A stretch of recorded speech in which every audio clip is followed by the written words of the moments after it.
Salut à tous, je fais cette petite vidéo car j'ai retrouvé des rushs de sortie que j'avais fait avec un petit crawler que j'avais bien aimé. Et c'est vrai que je n'étais pas très actif sur YouTube, j'avais pas pris la peine de faire la présentation de ce crawler, en l'occurrence ce châssis, puisqu'il s'agit d'un roller. Et comme je ne l'ai plus depuis, ben, je ne peux pas vous en faire un box, vidéo, etc. Donc je vais vous faire une petite présentation, on a été super content. Il s'agit d'un châssis nu de Skycrawler, un dixième, qui est la copie d'un Axial SAX 10, 4 ponts bloqués sur roulement, des liens en métal, des cardans CVD en alu, 4 amortisseurs de 90 mm de longueur. Vous avez un moteur 540 mm, 35 tours de la marque Surpass Hobby qui est déjà monté. Attention, c'est un moteur qui n'est pas ventilé, c'est donc très basique, mais il est là, il fait le boulot. Comme je l'ai expliqué, je parle ici d'un roller, c'est-à-dire un châssis nu. Il faut donc l'équiper. Je vous fais la petite liste des courses. On commence par le cerveau de direction. Pas besoin de vous prendre la tête. Vous prenez DS3218 Pro. C'est un cerveau 20 kg à pignon métal. Il va vous falloir une radio et un récepteur. Je vous conseille Dumbo RC, que l'on trouve aussi sous la marque Injora.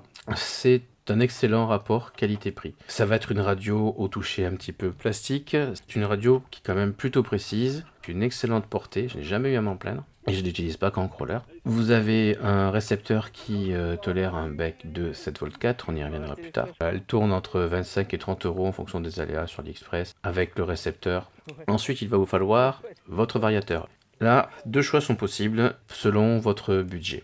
Si vous êtes un peu ric-rac, prenez un Hobbywing Quick Run 1060 que l'on trouve aux alentours de 25 € à peu près. Il n'est pas programmable, mais tel quel, il offre des prestations largement suffisantes pour la plupart des utilisateurs. Il est progressif, je le trouve très bien pour 80% des personnes qui vont faire du scale ou du crawler, surtout si vous faites de la rando. Après, si vous avez le budget ou que vous voulez vraiment pousser votre machine un petit peu plus loin, effectivement, la Rolls, le Hobbywing 1080A, programmable, livré avec la carte de programmation. Vous avez des douzaines de réglages, effectivement. Il n'y a pas mieux pour une électro avec un moteur à charbon comme livré d'origine. Il y a deux options quand vous achetez ce châssis, avec ou sans les roues. Je recommande de prendre sans les roues. Les roues qui sont livrées sont des roues bedlock, c'est-à-dire que vous pouvez les démonter, les dévisser, ce qui permet de changer ses pneus, de lester les jantes beaucoup plus facilement. Je vous conseille plutôt de prendre la version sans les roues et d'acheter à part des roues qui sont déjà en métal. Si vous êtes un peu ric-rac au niveau budget, prenez des pneus Injora, les Super Swampers, ça fait le boulot. Si vous avez plus de budget, effectivement, tournez-vous vers des marques. Dernière chose, il va falloir mettre une carrosserie dessus. Donc, il va vous falloir des supports de carrosserie. Faites bien attention, il en existe de tous les types et tous ne sont pas compatibles. Regardez bien la forme, donc il vous faut des supports qui soient plats et pas ronds comme beaucoup d'axiales. Point de vue carrosserie, pensez que ce châssis a un anthrax de 313 mm. Vous avez beaucoup de carrosseries qui sont en 280 qui ne pourront pas être installées, ou si vous pourrez, mais ce sera moche, il faut dire ce qui est. Il existe aussi des carrosseries TRX4 et notamment Obitex Series qui sont en 324 mm. C'est un petit peu long, ça risque d'être chiant aussi adapté, potentiellement moche. Prenez du 313, c'est la dimension classique axiale, c'est le plus simple et pour un début, vous serez tranquille.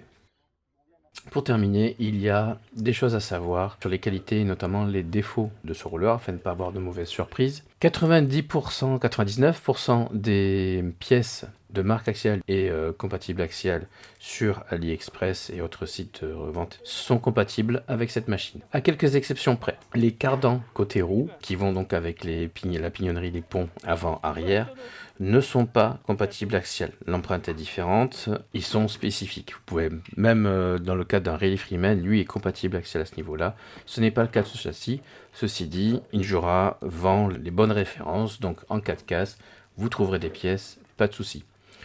La boîte radio n'est pas étanche. Jusque dans le dessin, c'est une copie de la boîte d'un Axial Osho, mais le joint d'étanchéité n'est pas livré. Ceci dit, c'est pas un souci, la référence axiale et ça vaut une dizaine d'euros. Niveau amortissement, vous ferez votre avis lors de vos premiers runs.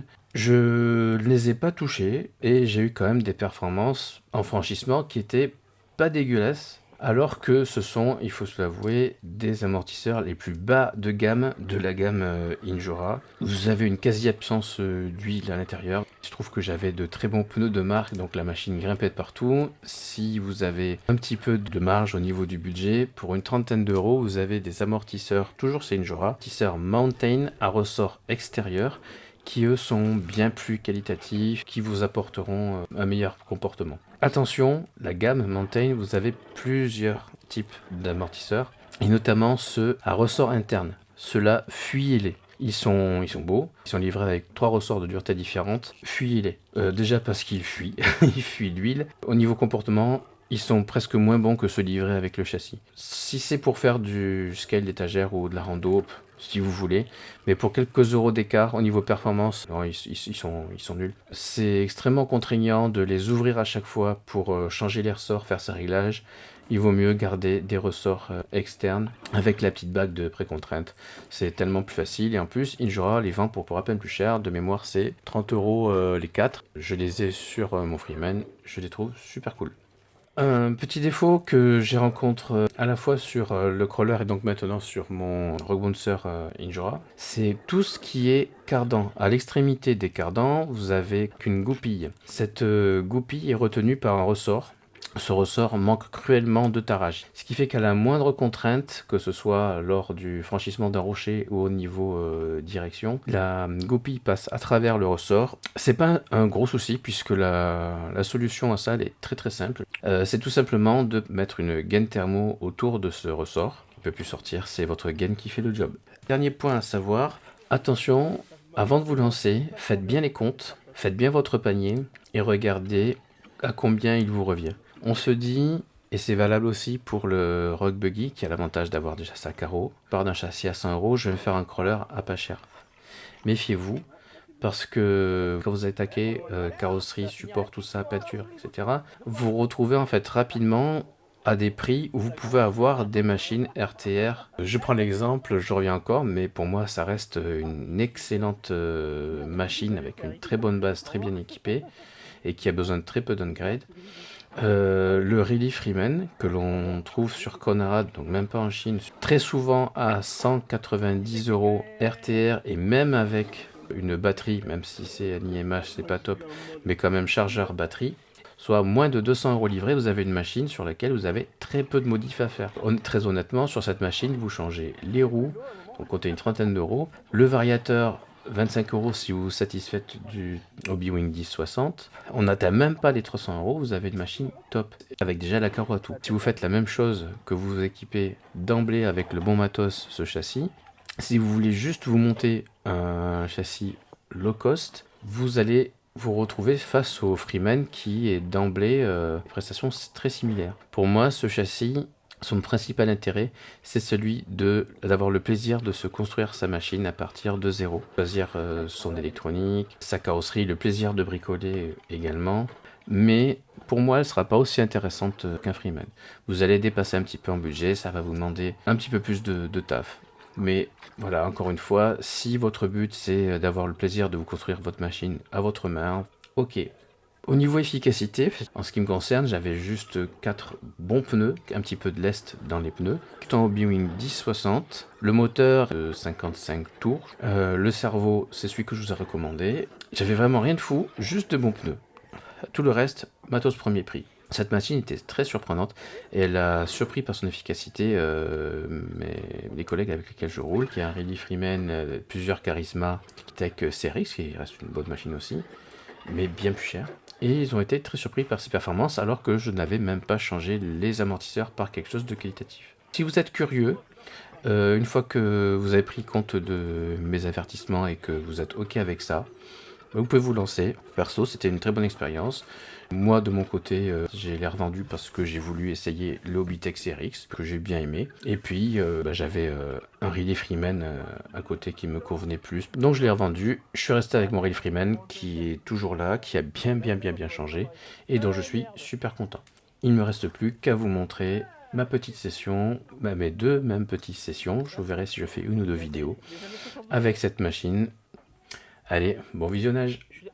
Je suis dans la merde. Oh putain de merde. Oui, allô. Ça va, ça va.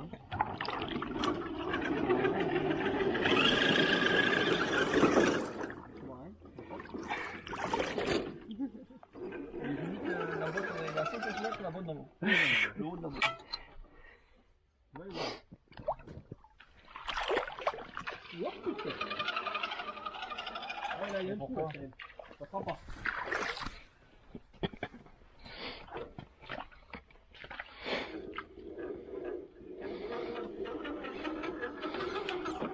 Ah oui, on est pour rien, hein.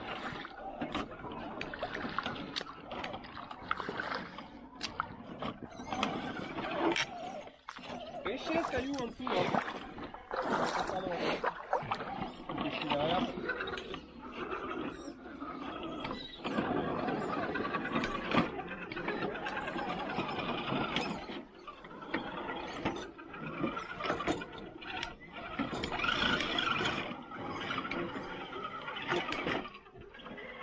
J'ai prévu de le finir.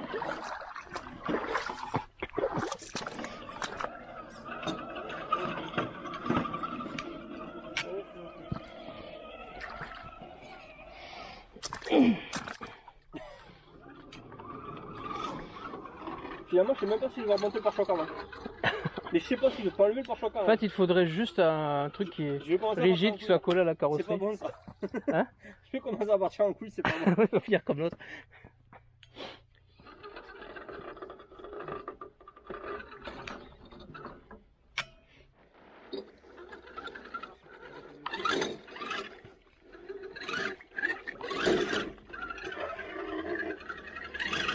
Merde.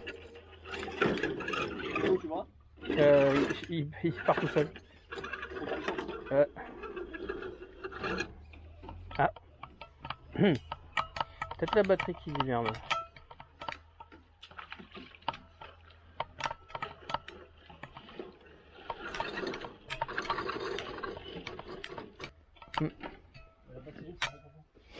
Moi je suis passé par là, hein. J'ai descendu là et après j'ai tourné.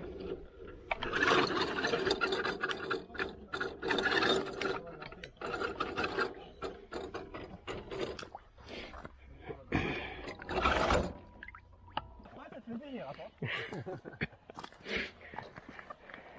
Je veux même pas où je vais. C'est droit, Cyril, hein? Hein? Il paraît que c'est droit la route, hein? Merde! Putain, je suis en propulsion. Les mecs, je suis en propulsion. T'as pas perdu le Ah, mais j'ai dû faire pareil à l'avant. Ah, Cyril.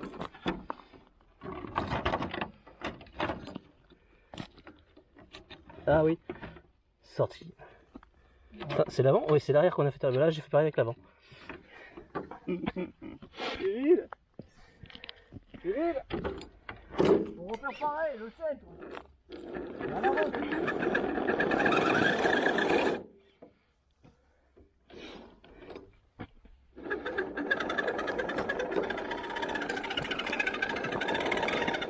C'est beaucoup moins efficace d'un coup.